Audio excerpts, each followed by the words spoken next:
Okay, అందరికీ నమస్కారం అండి. సో నా పేరు Ganesh Nagadoddi, founder and CEO of Brainovision. So ఈ కార్యక్రమం మేజర్గా ఏంటంటే, మేము ఇంజనీరింగ్ కాలేజెస్లో ఉన్న mostly engineering college and degree కాలేజెస్లో ఉన్న ఫ్యాకల్టీస్, ఈరోజు ట్రైనర్స్, టీచర్స్ని చాలా రోజులు బట్టి, అంటే వాళ్ళు చాలా హార్డ్ వర్క్ చేస్తుంటారు, వాళ్ళకి తగిన రికగ్నేషన్ ఉండదు. చాలాసార్లు ఏంటంటే గవర్నమెంట్ టీచర్స్కి ఉంటుంది, కానీ అప్పుడప్పుడు ప్రైవేట్ టీచర్స్కి ఎక్కువ ఉండదు. వాళ్ళ రికగ్నేషన్ కోసం భారత్ ఎడ్యుకేషన్ ఎక్సలెన్స్ అవార్డ్స్ అని, అది లాస్ట్ 2020 నుంచి మేము స్టార్ట్ చేసామండి. ఎవ్రీ ఇయర్ అంటే చాలా అవార్డ్స్ ఉంటాయి, కానీ డబ్బులు తీసుకొని చేసేవి ఉంటాయి. సో ఈ అవార్డు ఏంటంటే ప్రత్యేకంగా ఎవరి దగ్గర కూడా ₹1 ఆశించకుండా, సో మేమే వాళ్ళకి అరౌండ్ 2500 మంది ఈసారి నామినేషన్స్ వేసుకుంటే, అందులో స్క్రూటనైజ్ చేసి త్రూ 2,50,000 స్టూడెంట్స్ ఓటింగ్ త్రూ ఒక 350 మందిని మేము తీసుకోవడం జరిగింది. వాళ్ళందరికీ టీ హబ్లో అక్టోబర్ 25వ తారీఖున అవార్డ్స్ ఇస్తున్నాం అన్నమాట. సో ఇది జనరల్.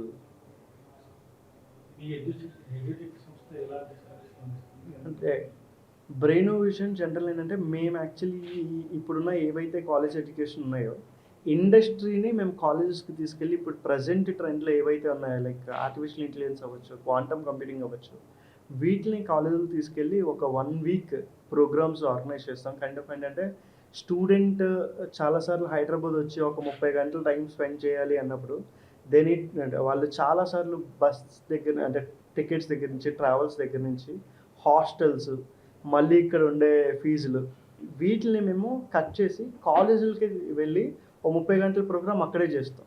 చాలా కట్ అయిపోయింది, అంటే చాలా ఛార్జెస్ కానీ ఇవన్నీ కట్ అవుతాయి. And third year, fourth year ఉన్నప్పుడే వాళ్ళకి ప్లేస్మెంట్స్ వస్తాయి కనుక ఈ ప్రోగ్రామ్స్ చాలా హెల్ప్ అవుతాయి. ఆ ప్రోగ్రామ్స్ మేము ఎక్కువ కాలేజెస్లో కండక్ట్ చేస్తుంటాం. అండ్ స్టూడెంట్కి సమ్మర్ ఇంటర్న్షిప్స్, కోర్సెస్ లాంటివి హెల్ప్ చేస్తుంటాం అనమాట. ఎన్ని నామినేషన్స్ వచ్చాయి, ఎంతమంది సెలెక్ట్ అయ్యారు, ఎంతమందికి అవార్డ్స్? సో ఇప్పటికి 2,500 నామినేషన్స్ వచ్చాయండి ఆల్ ఓవర్ ఇండియా. దీనిలో ఒక 350 మందిని మేము సెలెక్ట్ చేసాం. సో 250 మందిని మనం టీ హబ్కి పిలుస్తున్నాము. ఒక 100 మెంబర్స్కి వర్చువల్గా చేస్తున్నామండి. సో దేశవ్యాప్తంగా, అంటే జమ్మూ కాశ్మీర్ నుంచి ఉన్నారు, ఇటు కేరళ, మీరు ఏ స్టేట్ చెప్పండి, ఆల్మోస్ట్ అన్ని స్టేట్స్ ఉన్నారు. మొత్తం 22 స్టేట్స్ నుంచి ఉన్నారండి ఆల్మోస్ట్. మేము టైఅప్ అయినా అని కాదండి, వాళ్ళు ఎవరో చాలా వరకు కూడా తెలియని వాళ్ళే. సో మేము జస్ట్ ఒక వెబ్సైట్లో పెడితే అప్లై చేసుకున్న వాళ్ళని మేము స్క్రూటనైజ్ చేసి, ఒకటి ఓటింగ్ బేస్, రెండోది ఏంటంటే వాళ్ళ ప్రొఫైల్, డిజిగ్నేషన్స్, ఈ బేస్ చేసుకుని మన అవార్డ్స్ ఇస్తున్నాం అనమాట. అండ్ యాజ్ మళ్ళీ ₹1 కూడా ఎవరి దగ్గర ఛార్జ్ చేయకుండా వీళ్ళకి లైఫ్ టైం అచీవ్మెంట్ అవార్డు, అంటే ఈ చైర్మన్స్ వచ్చారనుకోండి కాలేజెస్ నుంచి, వాళ్ళని కూడా, ఎందుకంటే ఎడ్యుకేషన్ ఇన్స్టిట్యూషన్స్ పెట్టి ఇంతమందికి ఇది చేస్తున్నందుకు వాళ్ళకి ఫస్ట్ లైఫ్ టైం అచీవ్మెంట్, అంటే వాళ్ళ ఏజ్ని బట్టి డిస్కస్ చేస్తున్నాం. లైక్ నెక్స్ట్ వచ్చేవి భీష్మాచార్య. సో ఇలా డిఫరెంట్ అవార్డ్స్ ఉన్నాయి, ఒక 12 డిఫరెంట్ కేటగిరీస్ ఉన్నాయి. జ్యేష్ఠాచార్య సేమ్. సో ఇది 5th టైం అండి, ఇది 5th edition.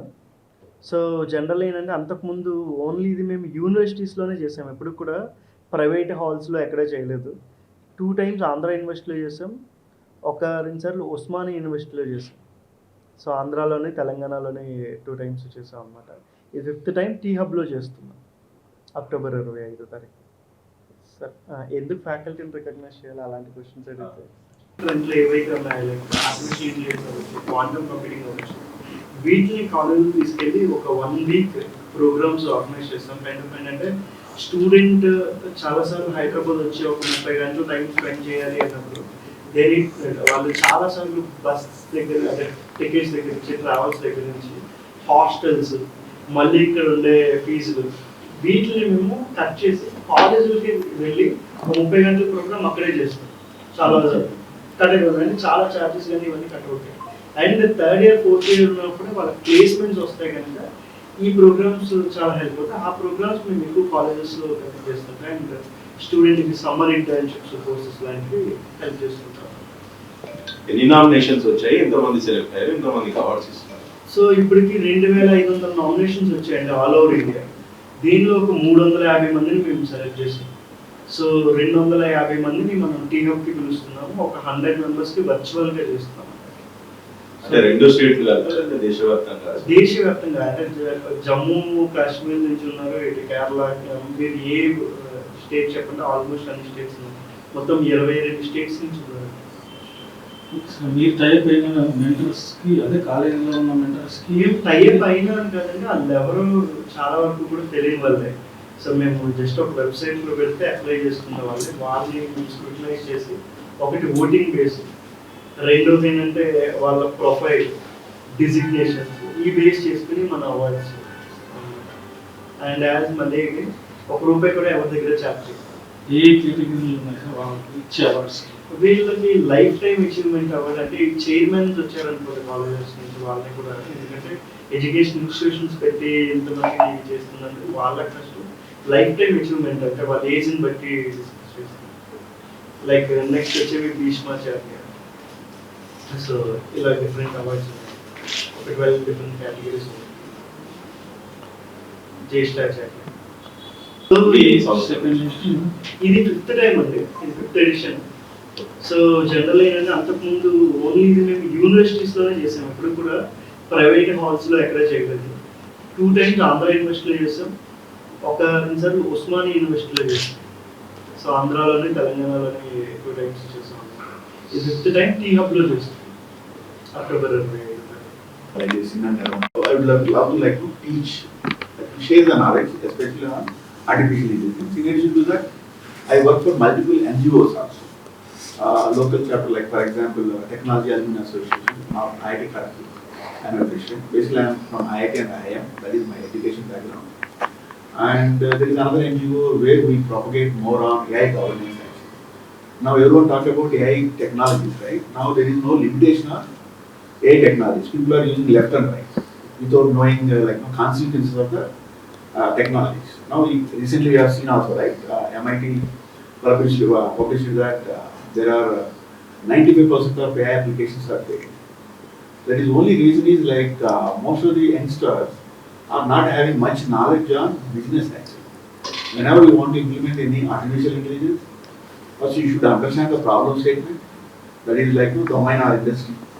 That plays a major role actually. It plays almost 80%, and 20% you need to talk about artificial intelligence. Again, you have to evaluate actually. That is, there is a feasibility study. Whether you have to go for it or not, number one. Okay, acceptable, you can go for it. Again, you have to see that ROI is coming or not after implementation. For example, before AI implementation, they are spending around $1,000. After implementation, again they are spending $5,000. What is the use of that? There is no use, right? ROI is not going to get actually. So, what we suggest most of the organizations, go for feasibility analysis first from the development side. So we evolved recently one group called World AI Governance Foundation. Again, I am the president for that. There are almost 40 persons with 30 plus years of experience. There are all domain savvy expertise people, all are played practice at C-level people actually. So we come up with the solution called AI governance across the group, and we are trying to give a layer of control actually, control on AI applications. And when it comes to that's my brief background, what I am doing. Here my role is Excellence Awards. I am part of here as an advisor, and I work with Ganesh very closely. Any boot camps or anything based on their requirements. And here again, he told very clearly the selections actually, how we select the professors are again. I want to pinpoint again. No one is recognized the private college engineering teachers or professors. And here the nomination is a little bit different actually. I think already Ganesh explained. I want to do it one more time. It was selected by the students also. Nowadays, wherever I go for any seminars or guest lectures, my first question to any student is do you have any favorite student? I didn't get any answer actually. That itself says no. No need to tell explicitly. So we want to see that at least some professors they are doing excellent performance, like a kind of dedicated teaching to the students. And we want to see here, at least we have seen almost more than 100 plus, I believe, right? They was selected only the students actually. So again, out of 2,500 nominations, 10 exclusively we selected for nomination based on the students' criteria. With respect to their designation, even a simple assistant professor also, it doesn't matter. What matters is he was like influencing at least 500 people. నా పేరు కాండ్రేగుల కృష్ణ అండి. So నాకు about 20 years industry experience ఉంది ఐటీలో, software ఇండస్ట్రీలో. Satyam, HCL, Wipro, even I was in యూఎస్లో కూడా 6 years work చేసి వచ్చాను. సో ఇప్పుడు నేను డైరెక్టర్ ఆఫ్ ఇన్నోవేషన్స్, ప్రైనోవేషన్లో డైరెక్టర్ ఆఫ్ ఇన్నోవేషన్స్ పొజిషన్ తీసుకున్నాను. మీరు ప్రైనోవేషన్ అంటే మీకు సార్ చెప్పినట్టు, గణేష్ గారు చెప్పినట్టు, మేము వాళ్ళకి ఇంజనీరింగ్ స్టూడెంట్స్కి ఈ సిలబస్ ఎప్పుడో ఒక 10-15 years రెగ్యులర్గా అదే సిలబస్ కంటిన్యూ అవుతూ ఉంటుంది. ఎలక్ట్రానిక్స్ అంటే 20 years బ్యాక్ ఏ సిలబస్ ఉందో అదే సిలబస్ అలా కంటిన్యూ అవుతుంది. కంప్యూటర్ సైన్స్ అంటే అదే సిలబస్ కంటిన్యూ అవుతుంది. బట్ టెక్నాలజీ ఏంటంటే ఇప్పుడు డే బై డే బాగా చాలా ఫాస్ట్ ర్యాపిడ్ ఫేజ్లో చేంజ్ అవుతుంది. సో అది ఈవెన్ తో వాళ్ళు ఇంజనీరింగ్ చేసినా కానీ ఇంజనీరింగ్ అయ్యేసరికి అసలు వాట్ దే హ్యావ్ అచీవ్డ్ అన్నది వాళ్ళు చెప్పలేకపోతున్నారు స్టూడెంట్స్. అంటే ఏదో ఇంజనీరింగ్ చదివేస్తున్నాము కానీ అది రేపు జాబ్స్ ఎలా యూజ్ అవుతాయన్నా తెలియట్లేదు. సో ప్రైనోవేషన్ ఏంటంటే వీళ్ళు వాళ్ళ టైం టు టైము మనకి వాళ్ళు అంటే అఫ్కోర్స్ ఇట్స్ అ ఫౌండేషన్, వాళ్ళు నేర్చుకున్నదంతా ఇప్పుడు ఎక్కడికి పోదు. ఓకే, దాని ద్వారా ఏంటంటే వాళ్ళకి క్యాపబిలిటీ వస్తుంది. ఆ క్యాపబిలిటీని మనము టైం టు టైం, ఒక 10 years బ్యాక్ జాబ్స్ డిఫరెంట్గా ఉండేవి, ఇప్పుడు డిఫరెంట్గా ఉంది. ఈరోజు కూడా ఆల్రెడీ సాఫ్ట్వేర్ జాబ్స్ చేసే వాళ్ళందరూ కూడా వాళ్ళకి తెలియట్లేదు future is going to be. ఎందుకంటే ఇప్పుడు టెక్నాలజీ మారిపోతుంది. ఒకప్పుడు lakhs of lines of code రాసేవాళ్ళు, లక్షల మీద రాసేవాళ్ళు కోడ్. ఇప్పుడంతా 1 liner 2 liner కోడింగ్తో అయిపోతుంది, విత్ నో కోడింగ్ అనమాట. కోడింగ్ లేకుండా ఫ్యూచర్ అంతా మొత్తం జాబ్స్ అన్ని మారిపోతున్నాయి. సాఫ్ట్వేర్ ఇండస్ట్రీ మొత్తం డెఫినేషన్ మారిపోతుంది. సో ప్రైనోవేషన్ ఏంటంటే మేము ఏం చేస్తున్నామంటే మేము ఇప్పుడు కరెంట్లీ మా జాబ్ ప్రాస్పెక్ట్స్ స్పెక్ట్రమ్ ఎట్లా ఉందో ఐడెంటిఫై చేసి ఓన్లీ ఇండస్ట్రీకి ఏం కావాలో ఆ లెవెల్లోనే వాళ్ళకి నిష్ టెక్నాలజీ ఏముందో చూసి ఆ లెవెల్లోనే మేము ఇంజనీరింగ్ కాలేజెస్కి వెళ్ళి ట్రైనింగ్ ఇచ్చి వాళ్ళు రేపు జాబ్లో జాయిన్ అవ్వగానే day 1 నుంచి కూడా దే విల్ బి ఏబుల్ అంటే వర్క్ చేయడం, జాబ్లో వర్క్ చేయడానికి రెడీగా ఉండాలి. ఆ రెడీనెస్ ప్రోగ్రామ్కి మేము ట్రై చేస్తున్నామండి. ఎందుకంటే ఇప్పుడు మీకు ఆర్టిఫిషియల్ ఇంటెలిజెన్స్ అని, ఈ ఏజెంటిక్ ఏ అని, డిఫరెంట్ క్వాంటమ్ కంప్యూటింగ్ అని, సో ఇవన్నీ కూడా లేటెస్ట్ టెక్నాలజీస్ వచ్చేసినాయి. ఇప్పుడు ఏంటంటే మనకి వాట్సాప్, ఫేస్బుక్, ఇన్స్టాగ్రామ్, ఇందులో మనకి ఒకరికొకరు కమ్యూనికేట్ చేసుకుంటున్నాం. ఏంటి మెసేజెస్ కమ్యూనికేట్ చేసుకుంటున్నాము, ఫోటోలు కమ్యూనికేట్ చేసుకుంటున్నాము, వీడియోస్ కమ్యూనికేట్ చేసుకుంటున్నాము. ఇదంతా కూడా ఒక డేటా. ఆ డేటాని ఏ విధంగా ఇట్స్ మల్టీ మోడల్ డేటా అంటారు. ఓకే, ఇప్పుడు మనకి డేటా అనగానే ఏమనుకుంటారు, ఒక టెక్స్ట్ ఉంటుంది, ఏదో వర్డ్ డాక్యుమెంట్, అట్లా కాకుండా ఆడియో ఉంది, వీడియో ఉంది. ఒక ఇప్పుడు కరెంట్ టెక్నాలజీ ఏముందంటే ఒక మూవీ అంతా కూడా ఒక మోడల్కి చెప్పేస్తుంది. Okay, it tells the story of the movie. Okay, summarisation అనమాట. అంటే అది ఎట్లాగా బాగుంటుంది, అది కూడా it's going to be so vast. So అట్లాగే ఏంటంటే మనకి డొమైన్ సార్ చెప్పినట్టు టెక్నాలజీ ఓకే, టెక్నాలజీ చేంజ్ అనేది ఓన్లీ 20%. డొమైన్ ఏంటంటే మన డొమైన్లో కూడా మన బిజినెస్ పర్స్పెక్టివ్ చూడాలి. ఆ బిజినెస్ పర్స్పెక్టివ్లో మనం ఏం నేర్చుకోవాలి, అది ఎప్పుడు నేర్చుకోవాలి. డొమైన్ నాలెడ్జ్ మటుకు ఎక్కడికి పోదు. ఆ రిమైనింగ్ 20%కే మనం ఈ పడే ఈ పాపులాట్ అంతా ఏంటంటే ఆ 20% కోసం. ఆ 20% ఉంటేనే కానీ మనం ఎవరు కంపెనీస్ ప్రిఫర్ చేయరు. సో దానికోసం టైం టు టైం ఏమేమి చేంజెస్ అవుతున్నాయో అవన్నీ ఐడెంటిఫై చేసి ఇండస్ట్రీకి, కాలేజెస్కి, స్టూడెంట్స్కి ఆ గ్యాప్ ఉంది చూసారా, ఆ గ్యాప్ని బ్రిడ్జ్ చేయడానికి మేము we are trying our best. So time to time curriculum మార్చుకొని రేపొద్దున వాళ్ళు ఒక ఇన్ఫోసిస్ ఇంటర్వ్యూ ఉందంటే కనుక వాళ్ళు జాబ్ ఎక్స్పెక్టేషన్ ఏముంటుంది, ఆ ఎక్స్పెక్టేషన్ ఏం అడుగుతారు వాళ్ళు, దానికి ప్రాపర్గా స్టూడెంట్ని రెడీ చేసి so that he will be comfortable. ఆ జాబ్లో స్టార్ట్ day 1 నుంచి కూడా కంఫర్టబుల్గా చేయడానికి వీలుగా ప్రైనోవేషన్ మాకు that is our vision and mission also. So దాని గురించి ఇప్పుడు మనకి ఒకప్పుడు ఏంటంటే గురువుకి విలువ ఉండేది, గుర్తింపు ఉండేది. ఈరోజు ఏంటంటే 2-3 లక్షలు ఉంటే కనుక సీట్ కొనేసుకొని చదివేసుకొని డిగ్రీలు సంపాదించేస్తున్నారు, బట్ గురువుకి విలువ పోతుంది రోజు రోజుకి.